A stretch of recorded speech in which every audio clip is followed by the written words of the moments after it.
Hello everyone, welcome back to another video. I hope सब कुछ बढ़िया चल रहा हो आप सबकी जिंदगी में। आज हम बैठे हैं भाई all new Tata Nexon top model, और मेनली तो DCA है ये।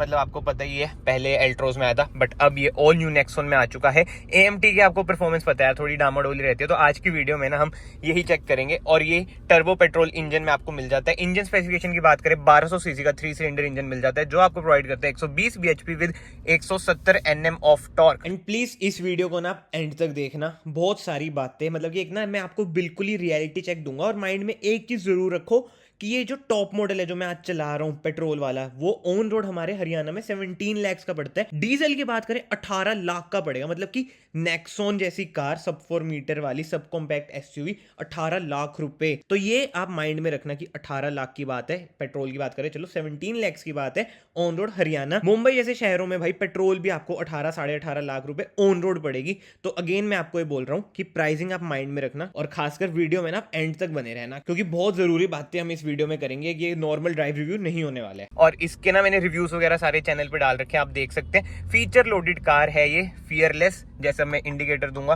तो आप ये देख लो भाई, ब्लाइंड स्पॉट मॉनिटरिंग का भी ऑप्शन मिल जाता है। वैसे तो नेक्सॉन में ना आपको 360 कैमरा मिल जाता है, और प्रीमियमनेस तो कार के आप देख ही सकते हैं। मेन अट्रैक्शन है इसका 2 स्पोक स्टीयरिंग व्हील, और इंस्ट्रूमेंट क्लस्टर भी इसमें अब आपको 101% डिजिटल मिलता है। और जो छोटे मोटे डाउट्स है ना सबके, ये देख लो भाई, लाइट कितनी देर की लाइट थी यार, बताओ इतनी जल्दी रेड भी हो चुकी है। बट हाँ, छोटे मोटे जो डाउट्स थे कि हॉर्न वगैरह कैसे बजता है, इधर से भी बजेगा बट आपको तेज प्रेस करना पड़ेगा। बट प्रेफरेबल यही रहता है इधर से आप हॉर्न बजाओ, और एक बार मैं बंद कर दूं, नहीं तो टक टक टक टक ये करता रहता है। बाकी तो इधर भी आपको टच पैनल मिल जाते हैं। मतलब कि कार ना आप कहीं से भी देखोगे ना आपको प्रीमियम ही लगेगी। इधर आपको सॉफ्ट टच मिल जाता है, लेदराइज स्टीयरिंग व्हील मिल जाता है, पेडल शिफ्टर्स भी आपको मिल जाते हैं। एवरेज वगैरह आपको अच्छी निकालनी हो, ड्रैग रेस ड्रूग रेस आप करते हो तो ये बहुत ज्यादा हेल्पफुल हो जाते हैं। बट जो सबसे प्रीमियम चीज है भाई, गियर नॉब भी आप देख सकते हो, बहुत ज्यादा लग्जरियस आपको ना गियर नॉब मिल जाता है। इधर आपको CT इको स्पोर्ट्स मोड भी मिल जाते हैं। अभी CT मोड में लगी हुई है, अब हम लगा देते हैं स्पोर्ट्स मोड में। मतलब कि स्पोर्ट्स मोड में ही हम कार चलाएंगे। बट इधर आप पढ़ सकते हैं 90 किलोमीटर्स, मतलब जहां पे मैं आज आ रखा हूँ उधर शोरूम्स क्या हुई हैं, रूल वगैरह हर शोरूम के अलग होते हैं, इसमें हम कुछ बोल नहीं सकते। 90 है तो 90 तक ही हम इसकी टॉप स्पीड लगा सकते हैं।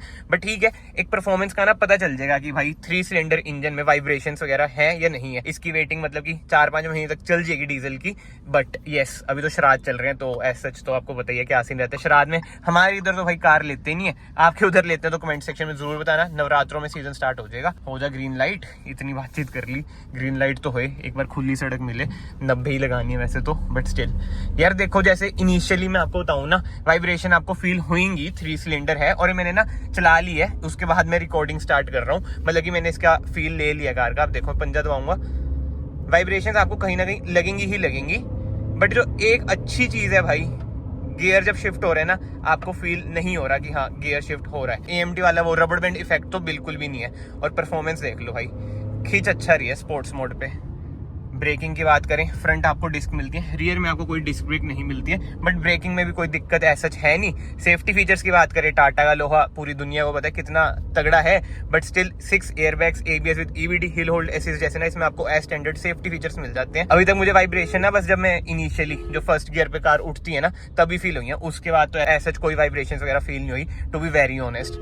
अब आपने सोशल मीडिया पे बहुत सुना होगा वाइब्रेशंस बहुत हैं, ये है वो है, बट भाई मुझे जो लग रहा है मैं आपको वो बता रहा हूँ, किसी को कुछ और भी लग सकता है। और इसी के साथ साथ भाई हाँ, न्यू इंफोटेनमेंट स्क्रीन भी मिल जाती है, wireless CarPlay, wireless Android auto, सब कुछ मिल जाता है। वो ये फीचर लोडेड तो जैसे मैंने आपको स्टार्टिंग में बताया है ही कार। बट आदत मुझे वही लग रखी है ना हॉर्न की, तो मैं ऐसे दबाता हूँ, दबता नहीं है ऐसे, इधर से दबता है। ये थोड़ा सा आपको सोच समझ के करना पड़ेगा। And all new Nexon facelift में ना आपको 208 mm का ग्राउंड क्लियरेंस मिल जाता है। बट स्टिल कर्व्स पे ना आपको ऐसा इतना ज्यादा बॉडी रोल फील नहीं होता कि भाई इसमें 208 mm की ग्राउंड क्लियरेंस है। इसमें टाटा ने बढ़िया काम करा है। बट जो बढ़िया काम नहीं करा है ना भाई, वो मुझे धीरे धीरे बाद में रियलाइज हुआ। तभी मैं आपको इनिशियली भी बोल रहा था कि वीडियो में ना एंड तक बने रहना भाई। एंड इसके अलावा देखो, मैंने जैसे स्टीयरिंग को भी मैं फील कर रहा था। स्टीयरिंग रिस्पॉन्स की बात करूँ ना, रिस्पॉन्सिव आपको स्टीयरिंग लगेगा। बट ऐसा नहीं है कि अल्ट्रा ही लाइट है स्टीयरिंग व्हील, ये मुझे बढ़िया चीज लगी भाई। वैसे ऐसा ना नेक्सॉन जो पुरानी वाली थी उसमें भी स्टीयरिंग की कोई दिक्कत वैसे आती ही नहीं है। बट ये भी बढ़िया चीज है भाई, ये देखो पर्पल कलर का कैमरा भी बना आ रहा है इधर, नाइस। अब खींच के देखते हैं भाई, दौड़ तो बहुत खतरनाक रही है। 120 bhp बहुत ज्यादा होती है। और स्पोर्ट्स मोड में है ना, तो ये आरपीएम भी ना अगर आप नोट कर रहे हो 4.5 के बाद चेंज कर रही है। वो ये अगर मैं सिटी मोड पे लगाऊंगा तो 2-3 के बीच में, मतलब कि 2000 to 3000 के बीच में ये गियर वगैरह चेंज कर लेगी। बट स्पोर्ट्स मोड में 4.5 से 5000 के बीच में गियर चेंज हो रहा है। अभी थोड़ी सी खाली रोड मिली है, गियर इसने डाउन कर दिया। ठीक है यार, आवाज अब इंजन की आपको आ रही होगी, मतलब कि कार में एनवीएच लेवल की बात करूँ ना, ऐसा इतना बुरा नहीं है। जैसे अब मैं खींच रहा हूँ ना, वो हार्श सी साउंड आ रही है, बट वो स्पोर्टी साउंड ही आ रही है। बहुत ही गंदी सी आवाज आती है ना, वो वाली फील नहीं है। और वाइब्रेशंस की बात करें, वही है जो सबसे मेजर डाउट है, मुझे पता यही होएगा कमेंट सेक्शन में कि भाई वाइब्रेशंस वगैरह कैसी हैं। भाई वाइब्रेशंस ऐसा जो मैंने आपको बताया पहले इनिशियली ही है, बाद में कोई दिक्कत है नहीं वाइब्रेशंस की। ये देखो खाली रोड, वही इनिशियली आपको फील होगी, सीट्स में भी फील होगी भाई वो चीज। तो इसकी क्लेम माइलेज कितनी है वैसे? 17-18। और देगी कितनी सिटी में? सिटी में आपको 17-18 ही देती है। दे देगी 17-18? यार मुश्किल है यार 17-18। हाँ 13-14 भाई, अगर जिसको वही है दिल्ली एनसीआर में, तो आई नो पेट्रोल पे ही लोग जाएंगे, डीजल का तो चक्कर है 10 साल वाला। बट माइलेज कहीं ना कम तो रहती ही है। बट प्रीमियमनेस वगैरह हर चीज को देखे जाए ना, कार उस हिसाब से बड़ी है। बट इंजन वाइज ना वही है, मैं तो एनी डे डीजल नेक्सॉन पे जाऊंगा। पेट्रोल नेक्सॉन थोड़ा सा मुझे वही लगता है, माइलेज वगैरह अगर भाई आप ज्यादा ही रजवाड़े हो, खुला पैसा है, तो आप पेट्रोल पे चल जाओ। बट अगर आपको देखना है रनिंग ज्यादा है, माइलेज भी समझ रहे हो ना एक फैक्टर है, तो डीजल मेरे ख्याल से बेटर ऑप्शन रहता ही है। बट जो डीसी आया है ना, मेजरली मुझे ये चेक करना था भाई, जो न्यू चीज है ये कैसी है कैसी नहीं। बट वीडियो में ना बने रहो, वीडियो ना मैं एंड में कंक्लूड करूंगा कि भाई असलियत कार की क्या है क्या नहीं। अभी तक तो नो डाउट मजा आ रहा है। एक जो चीज मैंने नोट करी है ना, जैसे मैं खींच के एकदम से पंजा छोड़ता हूँ ना, तो जो गियर शिफ्ट होते हैं ना, मतलब कि डाउन जब वो करती है तब ना वो थोड़ा सा पता चलता है, हल्का फुल्का सा वो जर्क सा पता चलता है। जो डीएसजी में आपको बिल्कुल ही स्मूथ एक्सपीरियंस मिलता है ना, वो वाला हिसाब किताब, मतलब कि अगेन भाई ये देखो मेरे सारे पर्सनल ओपिनियन है, जो मैं फील कर रहा हूँ वो मैं आपको बता रहा हूँ। I know Tata fan boys comment section में कहेंगे ये वो चीजें, बट स्टिल जैसा मुझे फील हो रहा है मैं आपको वो बता रहा हूँ भाई। एंड भाई कोई बुरा माने कुछ माने, बट मैं आपको ना असलियत बता रहा हूँ इस नेक्सॉन की। और इन फ्यूचर कोई बाय करने की सोच रहा हो, उसका फायदा ही होएगा। तो प्लीज़ टाटा फैन बॉयज ये सोच समझ के आप कमेंट्स करना कि भाई ये वो तू एंटी इंडियन है, ये है वो है। मेरे पे पहली महिंद्रा स्कॉर्पियो एन है, एंटी इंडियन नहीं हूँ भाई, मैं प्राउड इंडियन हूँ, प्राउड भारतीय हूँ। बट ये सब बातें छोड़ते हैं, जो मेन बात है ना भाई, कार जो आप चलाओगे ना, पहले तो आपके दिमाग में भी होगा भाई डीसीए है, मतलब कि डीसीटी डीएसजी जैसी फील आएगी। बट नहीं भाई, जब गियर ये डाउन शिफ्ट करती है ना, अब मैं आपको देखो खुल के बता रहा हूँ क्योंकि मैं वॉइस ओवर कर रहा हूँ, साइड में बैठा होता है बंदा वो मना कर देता है खुल के बताने से, मतलब कि नेगेटिव्स वगैरह बताने से। बट बिलीव मी भाई, आप ना शोरूम जाना, टेस्ट ड्राइव करना, तब आपको रियलाइज होएगा कि भाई जब एक गियर डाउन शिफ्ट करती है कितना अजीब सा, मतलब एएमटी वाली बातचीत लगेगी आपको। इनिशियली मुझे ऐसा फील नहीं हो रहा था जब मैंने इतनी रेव नहीं करी थी, बट एक बार आप रेव वगैरह करोगे ना भाई, विद टाइम आप रियलाइज करोगे कि भाई ये तो जर्क दे रही है डीसीए, मतलब समझ रहे हो ना, ड्यूल क्लच में तो हम नहीं सोच सकते कि भाई जर्क वगैरह आएगा, बट भाई इसमें तो जर्क आ रहा था। और वाइब्रेशंस तो मैंने आपको बता दिया कि भाई सीट्स तक भी आपको फील होंगी। टाटा का इंजन यार देखो, कोई बुरा माने भला माने, परफेक्ट नहीं है यार, इंजन नहीं है। और ये सोशल मीडिया पे ना इनका यही चलता है, देश का लोहा देश का लोहा, मतलब कि सिंपथी लेनी है ना कोई टाटा से सीखे भाई, देश का लोहा कर करके। मतलब कि यार देश का लोहा क्या कर लेगा जब आपके लोहे में ही रस्ट लग जाता है। देखो यार, मैं टाटा की, स्पेशली रतन टाटा जी की दिल से रिस्पेक्ट करता हूँ, जो जो चैरिटी वगैरह करते हैं वो अलग बात है। बट टाटा मोटर्स की मैं बात कर रहा हूँ, ये आप माइंड में जरूर रखना भाई।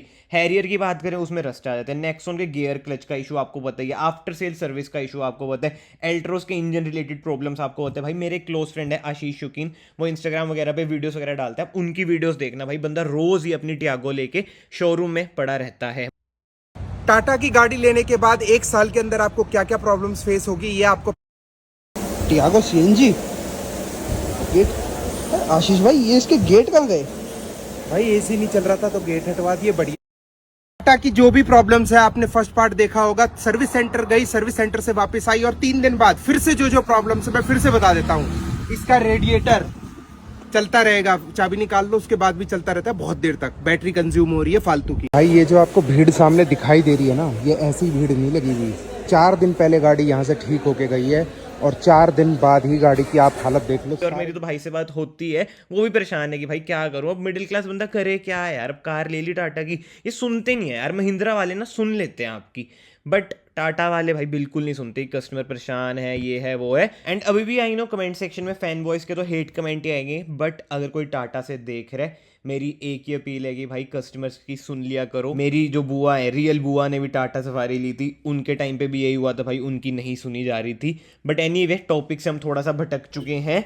बट सो बात की एक बात जो मैं आपको कहना चाह रहा हूँ, कार देखो नो डाउट बढ़िया है, बट इंजन में कहीं ना कहीं दिक्कतें आती हैं। रिलायबिलिटी बहुत ही बड़ा इशू रहेगा ही रहेगा। अगर आप 18 लाख रुपए, जी हाँ अब वो बात आ गई ना 18 लाख की, जो मैंने आपको इनिशियली तभी कहा था कि वीडियो को एंड तक देखना। 18 लाख अगर लगाओगे, सोचना, अब लेने को तो आप बेस मॉडल भी ले सकते हो, बट स्टिल यार 10 लाख भी ना कम नहीं होते। एंड भाई रिलायबिलिटी की बात हो रही है, ये आप अपने सामने देख लो लाइव एग्जांपल। अब आई नो कमेंट सेक्शन में आएगा भाई तुझे क्या पता इसके इंजन में ही प्रॉब्लम है, कुछ और खराबी हो सकती है, चैम्बर फट चुका होगा। भाई मैं पूछ के ही बता रहा हूँ आपको, इंजन में ही दिक्कत थी, रिलायबिलिटी तभी मैं आपको बता रहा हूँ भाई। और मेरा इसमें देखो कुछ नहीं जा रहा, मैं कोई डिफेम करने वाला ऐसा इतना बड़ा यूट्यूबर तो हूँ नहीं, जस्ट मैं आपको इन्फॉर्मेशन दे रहा हूँ। अगर आप में से कोई भी टाटा की कार बाय करना चाहता है, सोच समझ के आप बाय करना।